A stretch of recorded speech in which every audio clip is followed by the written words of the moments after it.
Bismillahirrahmanirrahim. Hi, my name is Alif Takhar. Welcome to my YouTube channel. If you were here for the first time, then please do consider subscribing and also turning on the notifications so that you will know whenever I upload the next video. In this video, I'm going to talk about expenses related to Canadian immigration. Many people think that it's an expensive procedure. It is. But when you compare it with other countries like the United Kingdom or the United States, Canada comes as cheap, quite cheap actually. So let's find out how much exactly. When we ask the question, how much you really need to immigrate to Canada, that is $1 million question, but it does not really need $1 million to immigrate to Canada. Now, if you watch this video till the end, then you will definitely know what you're going into. It's really important for a middle class man or a professional person who wants to immigrate to Canada, but they don't really know how much is it really going to cost them.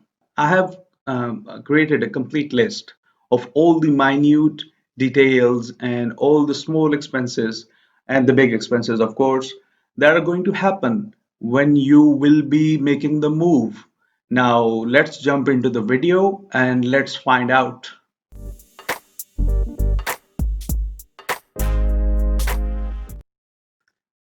Okay, welcome back. I will take you to my computer screen and I will be sharing what I have written here. All right. So, this is a list, but we will talk about it later. Firstly, I've opened this link. Now, this is a Canadian immigration official link. Okay.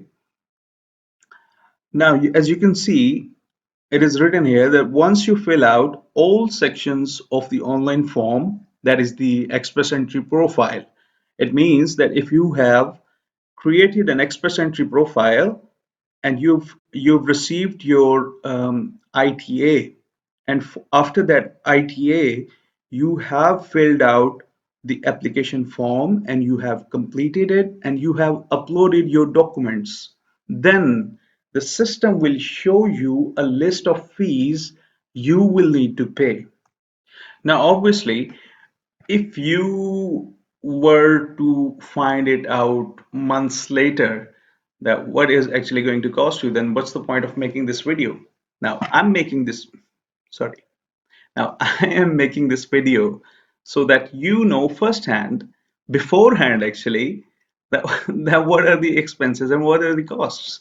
So, uh, three major things that the Canadian immigration website, canada.ca, they list down these three major things, but there are going to be some other fees involved here.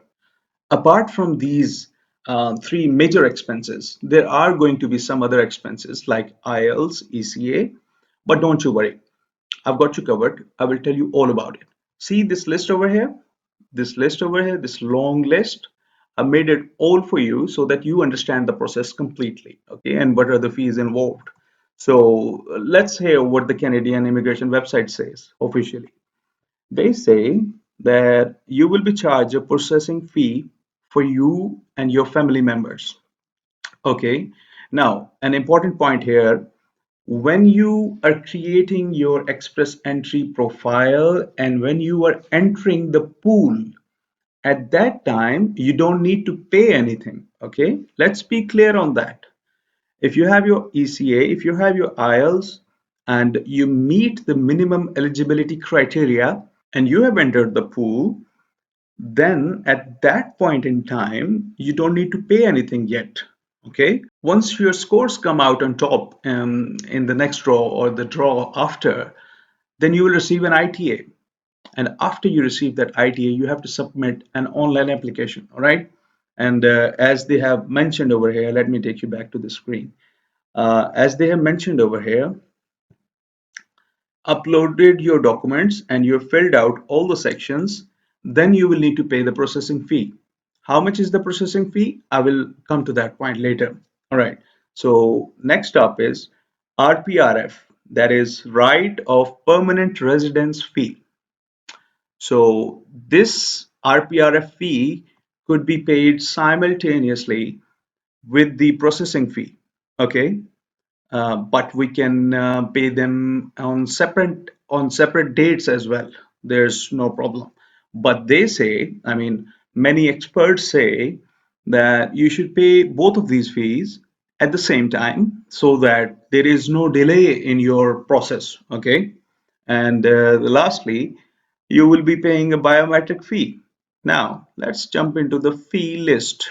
Now, I've given this link in the description. So when you open that description and when you click on that link, you will jump onto this page. Okay, and when you have taken that leap of faith, then you need to come down to this area where it says economic immigration, including express entry. Okay, now these fees apply to these programs. Now, among these programs, Atlantic Immigration Pilot Program, AIPP, it's quite a famous program. I mean, I don't know why people are getting lured into it because of the consultants, because this is a program based on job offer, purely based on job offer. So if you don't have a job offer, Atlantic program is not for you. All right. Okay. Now, provincial nominee program, there are some PNP fees. They depend on which program you are going into. If you are going for OINP Ontario, there are going to be different amount of fee that you're going to pay for OINP. And if you are choosing Saskatchewan SINP, then there will be another amount which you have to pay. So PNP fees are different, and we will talk about it later in another video. In this video, we are focusing on express entry. Okay. Now, ignore this text over here and let's jump on right on the spot. Okay, so now your application. Again, I am clarifying it that it's not express entry profile creation fee. It's post ITA when you are submitting your actual application, then you would be paying this application processing fee. All right. Now, this processing fee is actually $825, okay? And the RPRF, right of permanent resident fee, that is $500. They recommend that you pay this fee along with your processing fee, okay? Both of those together. Now, let's assume that you're paying RPRF and processing fee at the same time. So that's going to be 1,325 Canadian dollars. Okay. Now, I know most of you would be calculating how much money it is going to be in Pakistani rupees or Indian rupees or Nigerian currency. I mean, you would be thinking about it. I know, but you could do that after watching this video because I will leave this detail in the description of this video. Okay, so you could study it later. Don't worry about it. Now, this is an important point. If your application um, is without the RPRF, then you would only need to pay $825. As I said, you could pay RPRF at a different time, but it is recommended that if your documentation is perfect, RPRF is refundable.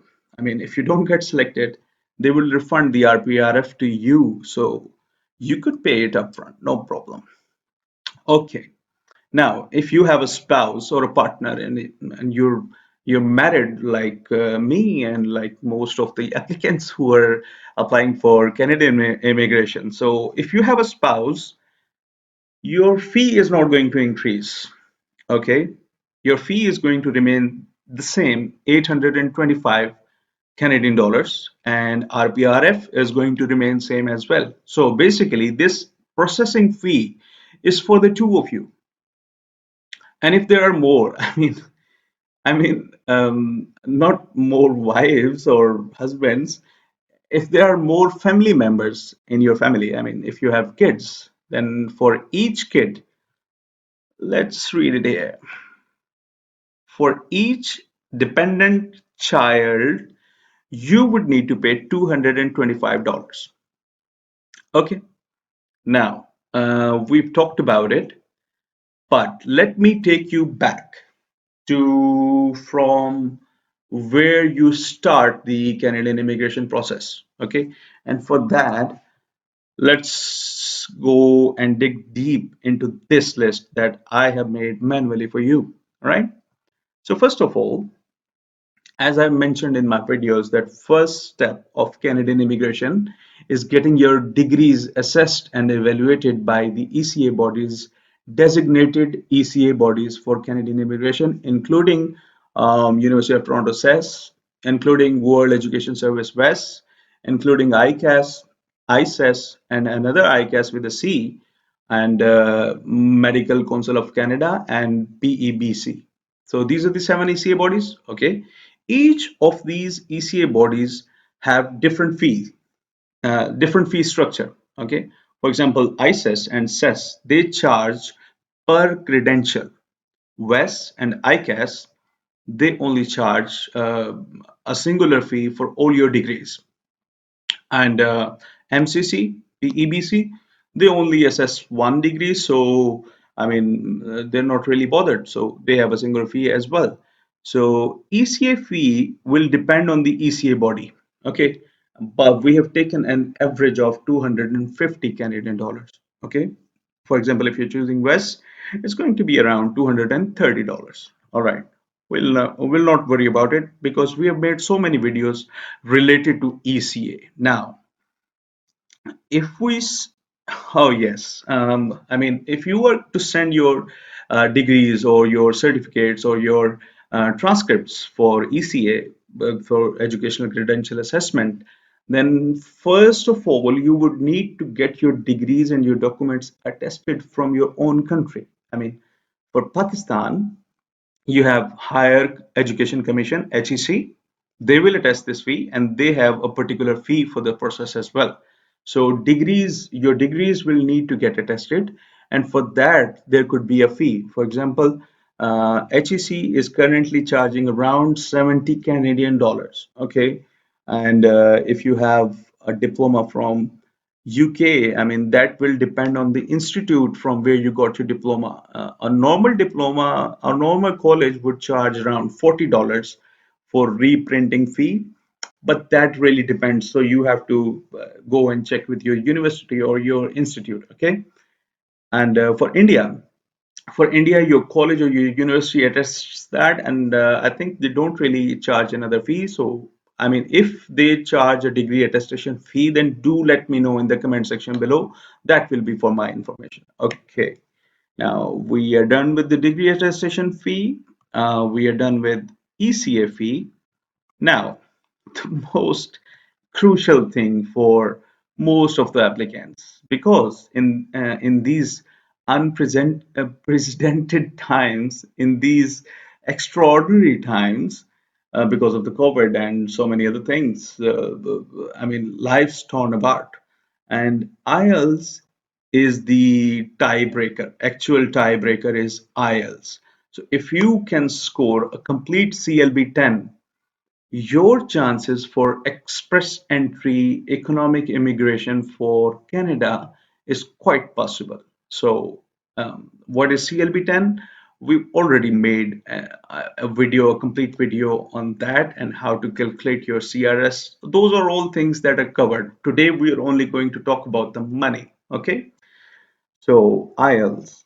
IELTS is approximately 310 Canadian dollars. So, it could vary from country to country. When I tried to search online, it was from $309 to $319.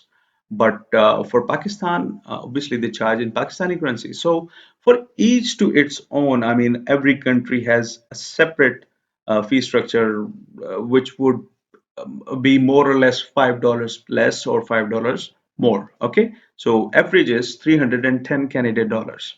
Now, the fourth point is actually, let's change the bullets here. Let's make it numbered. Okay. Now, I have some serious skills when it comes to Microsoft Word. Okay, so here, all right. So number four is PNP fee. If you're opting for provincial nomination program, then obviously there are going to be other fees. And as I said in the start of this video, I will not discuss PNP fee because I'm going to make another video on that. All right.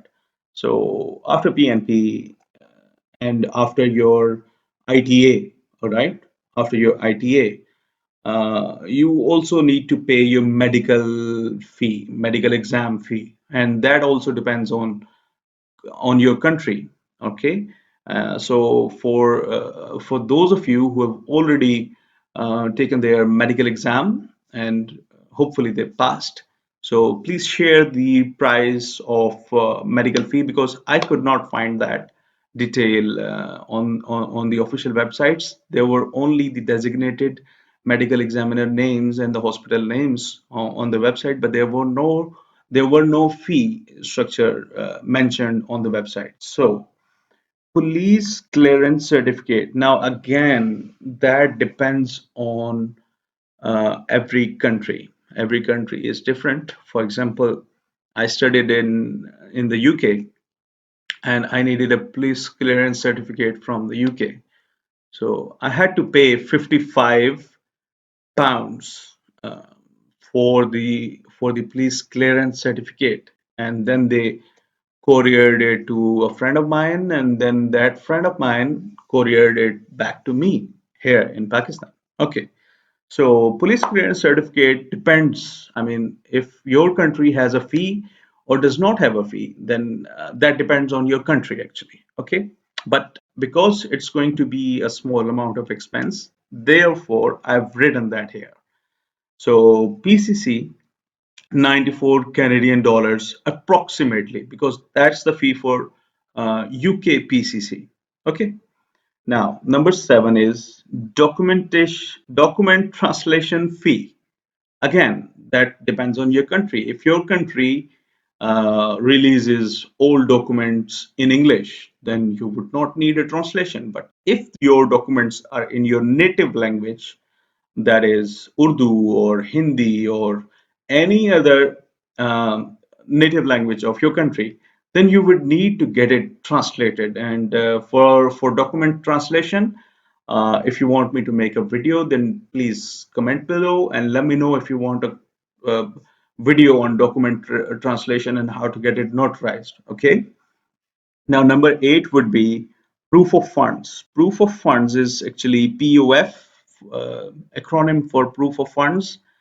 Now, that is actually the settlement funds. Settlement funds.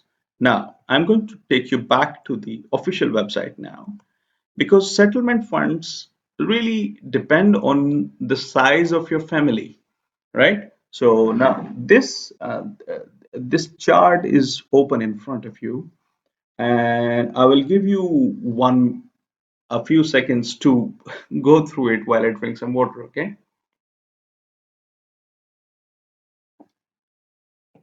Okay, so for example, if you have four family members, then you're going to pay around 24,100 Canadian dollars. Actually, you're not going to pay, I'm sorry, you're not really going to pay these settlement funds. You need to have these settlement funds in your bank account. And for the details related to POF, I will make another video. But shortly, those those settlement funds need to be in the primary applicant's account. They cannot be in the form of a vehicle or a property. It needs to be cash or easily liquidable cash. For example, if you obviously if you have a bank account it would be easily liquidable, and if you have a provident fund with your company and your company says that okay, this man is the owner of his provident fund and whenever he wants it is his to take, but most companies won't give you that letter. So provident fund could also be used in the right areas, or rather if your company gives you that letter as per the IRCC requirement, then you would be able to include your provident fund in your proof of fund. Okay, so proof of fund settlement for four family members. I mean, uh, a couple, husband and wife, and their two kids. Okay, so if your family size is a little less, then please take guidance from this chart. Okay, so this was about proof of funds. Now let's go back to from where we started this video. Okay, processing fee. I will take you back to this. Now, processing fee is basically after ITA. If you have ITA, if you have submitted your application and uploaded your documents, then you would need to pay this application fee. Please, if you write in the comments below that what do we need to pay this processing fee at the time of express entry profile creation, then I'm sure you have not watched the video. But I really urge you to watch this complete video, because I mean, I was going to tell you about the real expenses that are going to happen. So if you have, I mean, this is not as much amount of money, as I said, as compared to Australia or UK, but still it is money, and it is huge money. So I mean, coming from a middle class background, I can relate to that. It is huge money indeed. Okay, so we have discussed it in details that a couple would need to pay 1,325. A bachelor would also need to pay 1,325. And if you have kids, then per kid you will need to pay 225 Canadian dollars, not the United States dollars. Okay. So we discussed the point number 9 and 10, that is processing fee and RPRF. Okay, and biometric. Okay, so let's go back to this link, and then we scroll down to biometrics fee. If you're a citizen of certain countries, okay, so obviously for well, you need a biometric for your express entry Canadian immigration. Okay, so we will skip that.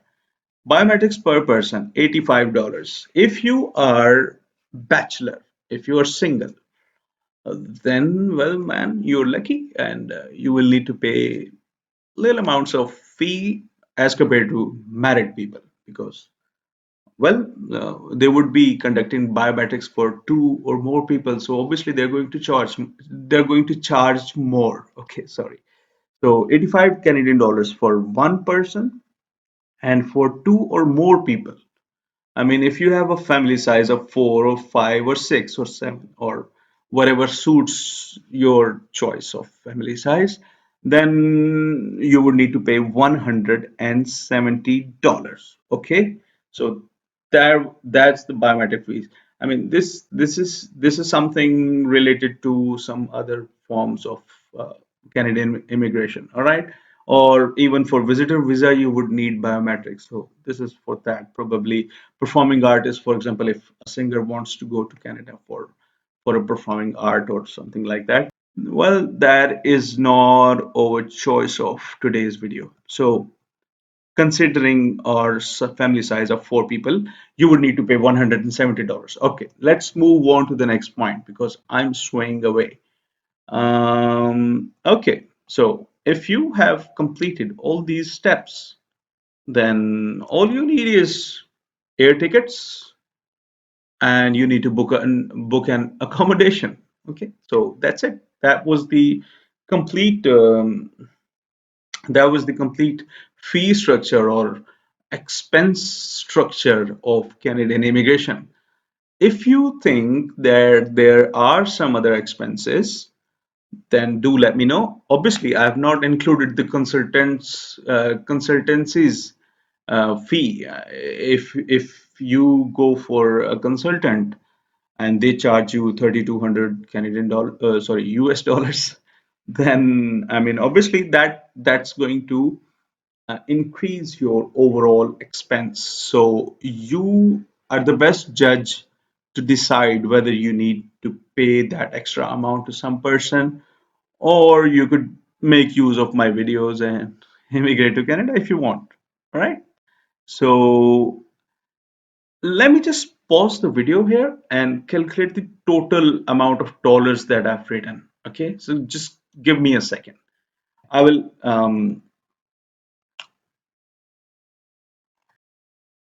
Okay.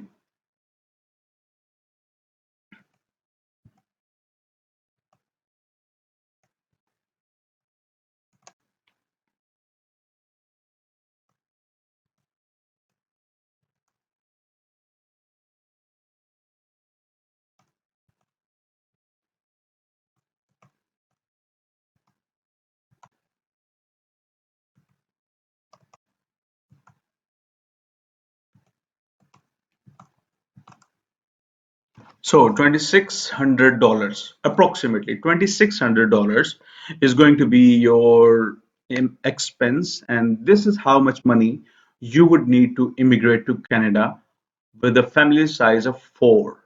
Okay, if you have one kid, then obviously it will be $225 less. And if you are single, then obviously, as I mentioned in the video, you will self-calculate your amount of money that you will need. Okay, so $2,600, $2,600 is what you're going to need to immigrate to Canada. I've not included proof of funds, settlement funds in this amount. Obviously, that is 24,100. Actually, it is the approximate figure that I have taken, but the actual fee would be 24,083 Canadian dollars. Okay, 24,100 is what I have written here. So it will be approximately $2,600 other than your POF. So this is how much money you would need to immigrate to Canada and be a Canadian permanent resident. Obviously, citizenship would have its own fee. So currently for 2021, as per current information, this is the fee structure.